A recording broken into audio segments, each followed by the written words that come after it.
right? Nerdit says, I'm trying to animate a character sprinting. I want to make the sprint to have only 3 to 5 keyframes. Can you help? Oh, can I? Can I help? Come on. When you say 3 to 5 keyframes, I don't quite know what you mean by that. So I'm just gonna tell you that the minimum amount of frames that you need is probably 8 to do a good sprint. I've seen it. I don't think it's gonna look good with fewer than 8. So, a sprint. All right.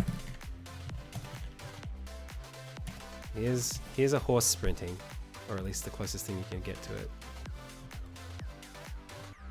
Stop you.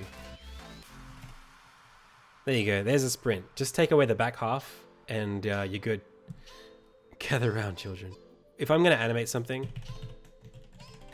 and I'm starting fresh from a canvas that looks like this, what I'll do is I'll just give myself eight blank frames. I'll put a background on it so that I can see what I'm doing. Usually I'll make it like a gray or like a black, or who knows. Maybe I'll start with black. Make sure that I've got copy frames enabled, or sorry, linking cells enabled so that I can copy all of these. Okay? There's a couple of things I do when I'm setting up. I say, where's the ground? Right? And what are the proportions of my character? Right? These are super important things to start with. Right, usually I've probably already drawn an idle animation, right? But let's just say this is too simple. This isn't like detailed enough for what I'm trying to do right now, but because we're doing a really quick demonstration, let's just say that's my character, Redman. This is my video game character. He's a hero of the universe. I'll take this, I'll make it transparent, right? So it's always there. Is red your favorite color? No, it's not. Blue is. Red is just a very obvious color. It's just very loud. So what I'll do first is I'll say, okay, I'm gonna animate this character. I need to think of the most dynamic thing about this character to animate first, because that's how I like to animate. I like to do straightforward animation. I don't think in keyframes. I think there are poses in my head that I'm thinking of when I think of a run like this, but in any case, I'll probably just pick a color here, and like maybe I would do like a thigh, or like we'll start with the head. About the head, okay? The head's pretty core. Now, because this is a sprint, you gotta think about weight. So the first thing that you're doing with any animation is thinking about what's animating. Like, what's the actual energy of the thing that you're animating? Where does the weight go? You know, how are the mechanics working? Before you start thinking about details, before you start thinking about anything, with any animation that's looping, there's a beat, right? With running animations, there's 2. It's step, step, step, step, right? So we're gonna do 2 steps, right? 2 points where the character lands and then pushes off per loop. So we'll do on frame 1 and frame 5, we'll have the character landing. So let's put the head like here. Right? And then you could basically copy and paste that, right? For frames 1 and 5. If you want, you can turn onion skinning on. Make sure you're going in front of the sprite. And basically just go from here to, so I probably shouldn't have gone this big, but it's okay. Here, up,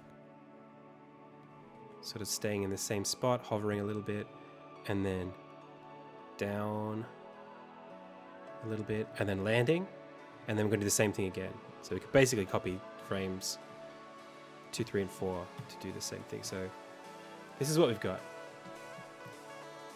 Right? Red Man is going to become Blue Man. But this could be the start of our animation, right? Now, before you go any further, the questions you have to ask yourself is this the speed that I want? Right? Is this the pacing? Is this the beat? This is like a step, step, step, step, right? So if you go any further, you'll be animating to this beat, right? You can go faster and slower, but imagine if I divided the speed, if I slowed this down, like way slower, it wouldn't work, right? Because gravity is different. You can't just speed up an animation and have it look right. So at least get close to the speed that you want. In this case, I think for a sprint, let's go like way faster. Let's go like this fast. Right? And since I'm doing that, I'll probably make him lean forward a little more. And even now, you can sort of start to see things coming together because you're imagining, if you're me, that's what I'm doing. I'm imagining this character, you know, putting that head here and thinking about how the legs work, right? I'm imagining somebody running. Now it's a little jarring. I'll probably bring these 3 frames and these 3 frames down a little bit. I think it's a little high.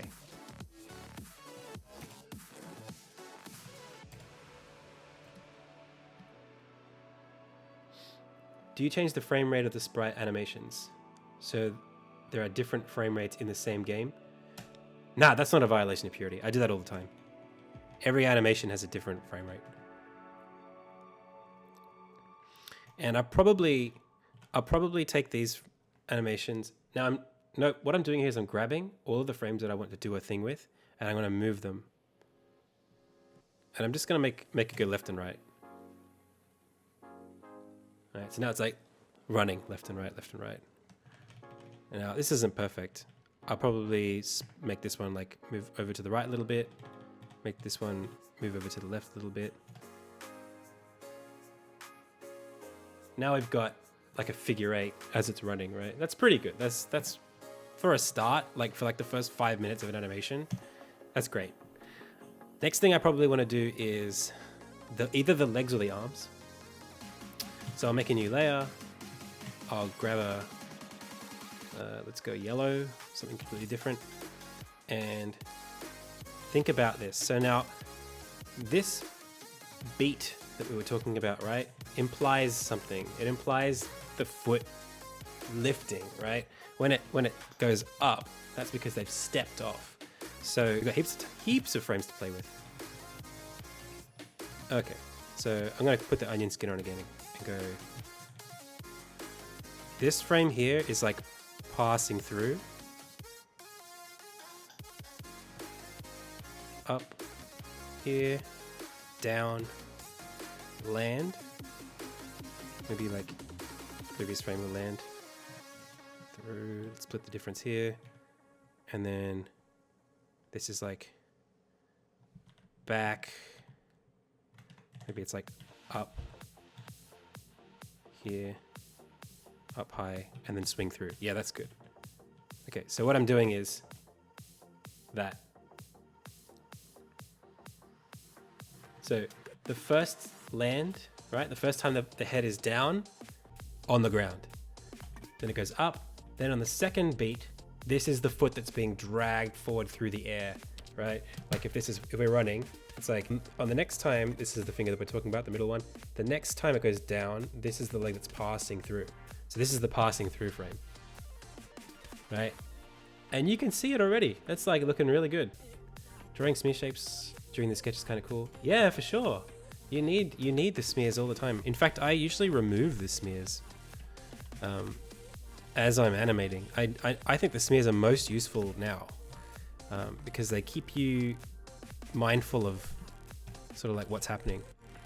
Anyway, if I want to be really lazy, I'll take this whole layer, right, and duplicate it. And I'll take everything I just did. I'll shift the color to like, let's just go back to red. Right? I'll take the back half of the animation. I'll put it in front. I'll take the whole thing and I'll pull it back again. So what did I do? I offset it by half.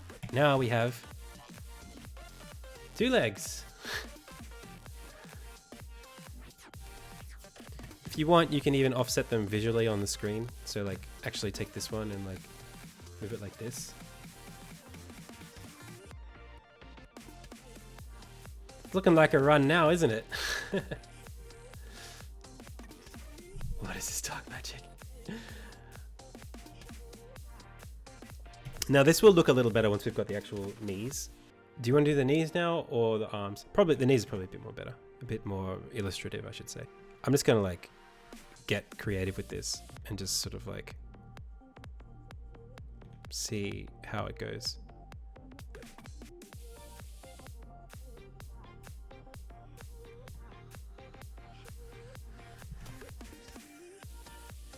That's better. Now, ideally, you'd probably do this stuff that like Shin at the same time as you do, like, sorry, before you do the copy paste, because now I have to do that again, right? So let's just.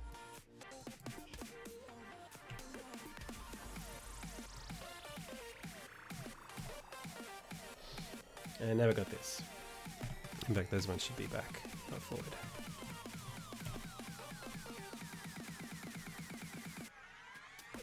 Now let's do some arms. We'll just upload this straight to YouTube. It's not even worth like editing. I'll pick a green for the arm. So arms are really straightforward, right? You just swing the opposite. So when you run, the arm that's on the same side as the leg, you just have it go in the opposite direction.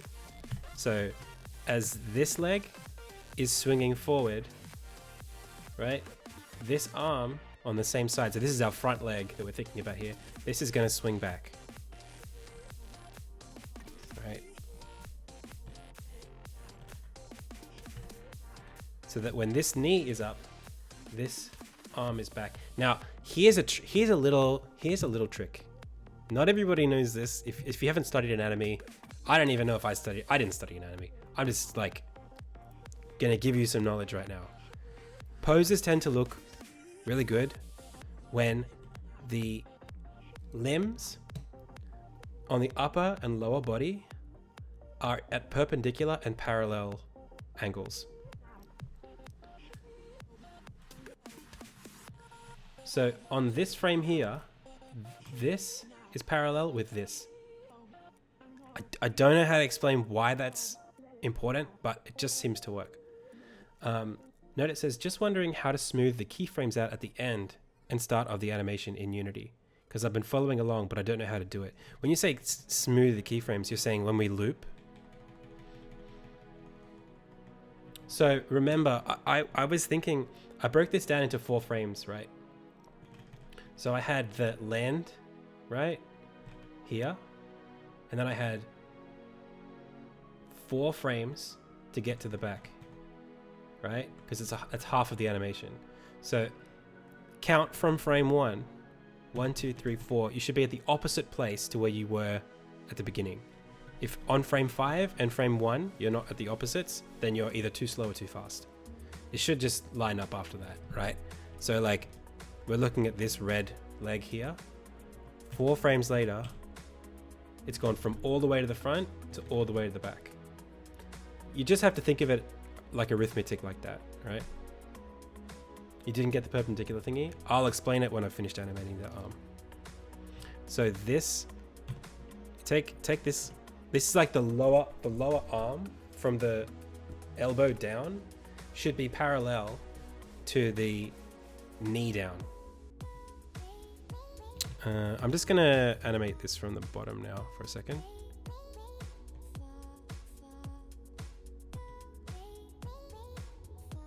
The other thing you can do, so like I was saying, the arm moves in the opposite direction to the leg that's below it, but by that definition, it also moves in time with the leg that's opposite it. So opposite arms move in time with opposite legs. So this green arm can actually move in exact time with this yellow leg. So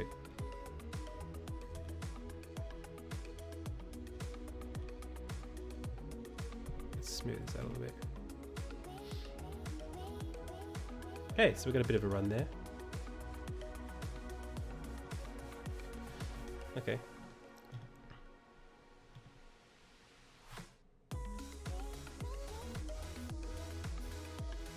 Here's our smear.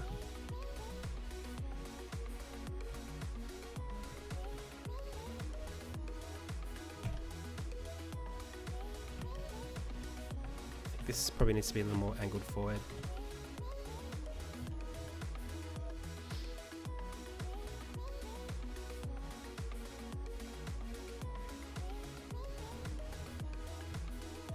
Maybe we'll go even further over.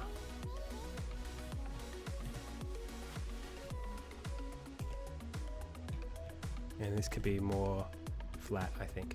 Now I did just animate a running animation like 2 weeks ago, so this isn't all necessarily locked in my head this way all the time.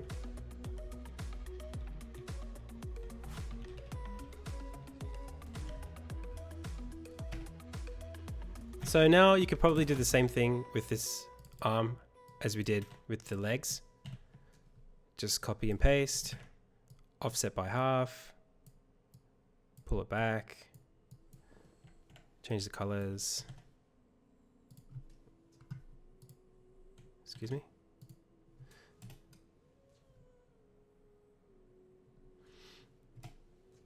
Nerdit asked. And then offset it a little bit so it's not too obvious what we're doing. And now I've got some kind of animation. It's gonna look really repetitive, right? It's gonna look like that's the same first half playing over and over again. Mostly because we don't have a torso in the way blocking the back arm. But now you can see it's pretty, I mean, to add a torso to this is so trivial, right? It's just a big blob. Let's think of the chest. The chest is really just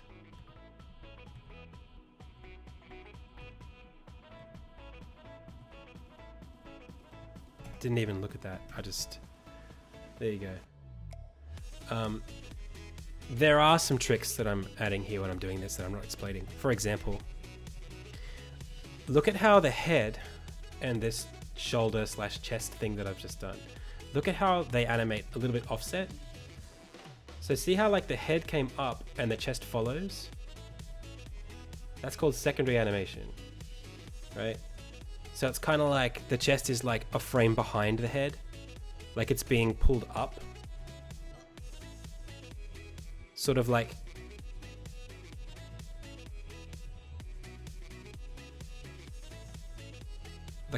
it's sort of like following. Generally the secondary animation aspects are the bits that are extended further away from where the power is coming from. If I have like a big length of rope and I lift the length of rope, you can see the energy sort of like traveling through the rope as it lifts the stuff later, and it creates a nice bounce basically. Yeah. It just makes it look less rigid, because it's true, your body's not super rigid, especially where there are joints. So now we can sort of just, and remember we can look at our reference, like that's how big the chest is. Okay, I'll just do this. What might actually be a really smart idea, I've never done this before, but I'm going to try it, is to duplicate this layer that we just worked on and then drag it down.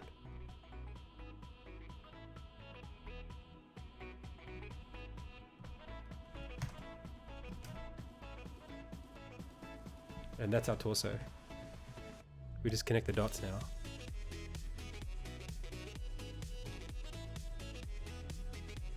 Now it's not perfect because the spine can compress and expand as well. But as a starter, there's nothing wrong with that.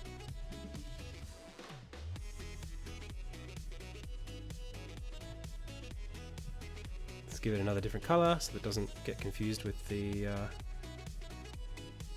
arms. There we go. So now we can make sure that this back arm is behind the torso. I don't really know which one the torso is because I'm not really managing my layers here, but we'll call this torso.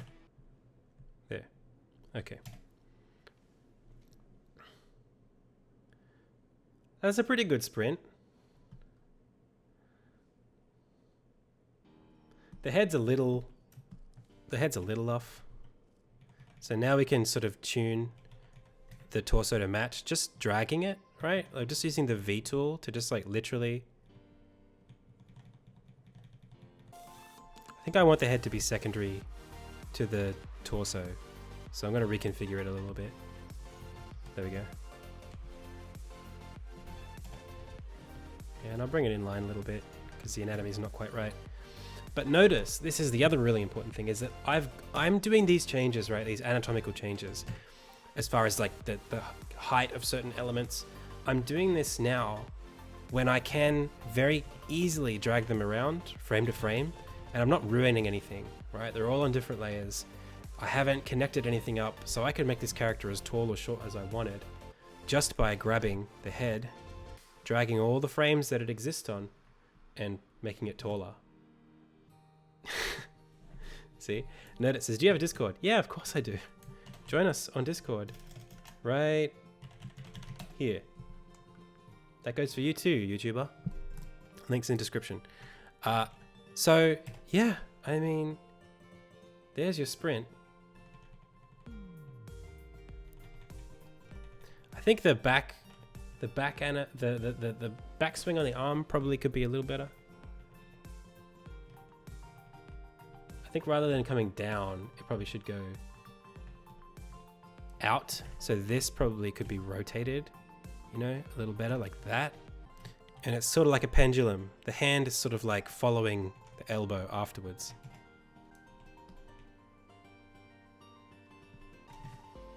What do you think, guys? And is there anything else you want to see? The rest of it is really just sort of connect the dots. So like, think about where your, you know, shoulder should be here. Maybe we'll just go through the torso and just think about the shoulders for a second.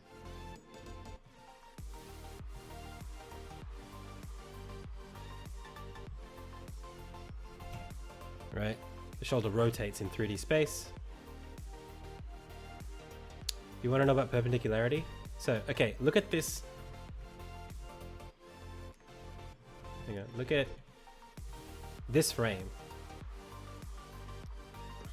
Right? Notice how like the arms are parallel and the legs are perpendicular on this frame. I don't know how to explain why that's the case, but it just is. Is it just for run cycles? I mean, I think it's for any locomotion, I would imagine. I could see this actually being more like this.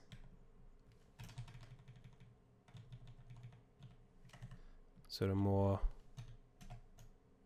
That's better. This could be more towards his chest. The fists tend to do that.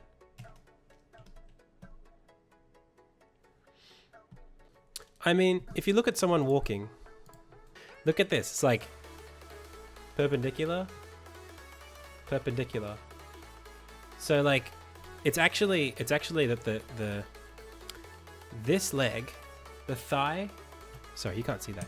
The thigh of this leg is perpendicular to the shin of this leg. Can you see that? That's just a walk cycle, and it's the same thing. And it's not at every point. It's at the points of, I guess, extension. I guess you could call it the keyframes, right? I actually like this a lot. Let's just finish it with the backs. So usually what I'll do is give my, this will expose me actually. I usually use the same layer, but just pick a different color. I pick a different brightness for like the additional joints. But this is so, look at this. I'm just literally connecting the dots here. Like it doesn't, this takes zero brain power. There you go. Ooh, that's a sprint. There are some issues with it. Like I think this leg here is too extended on like pretty much all of these frames, but that's okay. You can just drag them all back. It's okay.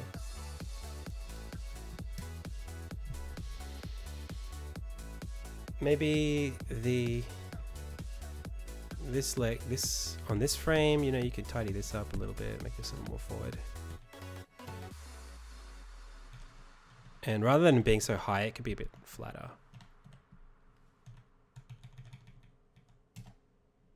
There you go, that's better.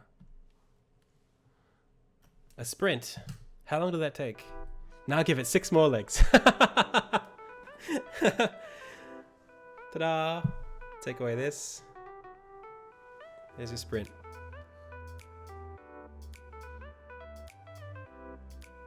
Thank you so much for watching this video, and thank you particularly to the patrons who support my channel and this channel here on YouTube. Thank you to Jacob Young, to Bigatron, to Jared Barboza, to Alex, Jaded Cat, Raimu, Robin Fritz, Gerald, and Joe Constant. Guys, much love. If you would like to become a supporter of the stream, please see the links below. Thank you all, and catch you next time.